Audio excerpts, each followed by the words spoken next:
बोक्या काय बोलतो आती भाई, चल आपल्याला जायचं रिसॉर्टला. रिसॉर्टला हा, तिथं मस्त स्विमिंग पूल असणार आहे. स्विमिंग पूल असणार. हा, माझी मम्मा मला नाही पाठवणार मग. काय रे? नाही, माझी मम्मा बोलली की स्विमिंग पूल मध्ये ना नाही जायचं, पावसामध्ये आजारी पडतं माणूस, सर्दी बिर्दी होते. अरे, त्या पावसामध्ये स्विमिंग पूल मध्ये जायचं असेल मरू रिसॉर्ट भाई. तर तिकडे दारूची पण सोय आहे, मजा येणार आहे. दारू हा, नाही, मग माझी मम्मा मला पाठवणारच नाही. का? माझी मम्मा बोलली दारू पिली की किडनी खराब होते, माणसं डायरेक्ट ढगात पोचतात. अरे माणूस तसाही मरणार आहे आतिश, जो ना यार.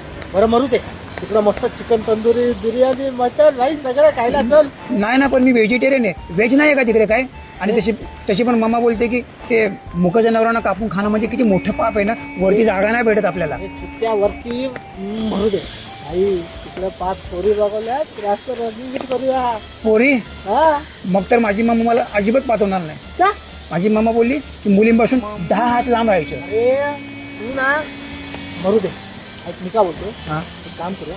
माझ्या घरी मी दारू आणतो. नाही नाही नाही नाही, मी नाही येणार. अरे ऐक ना, मग दारू आणतो, थम्सअप टाकूया, दारू गोड होईल. काय बोलतो? दारू गोड लागणार. हा,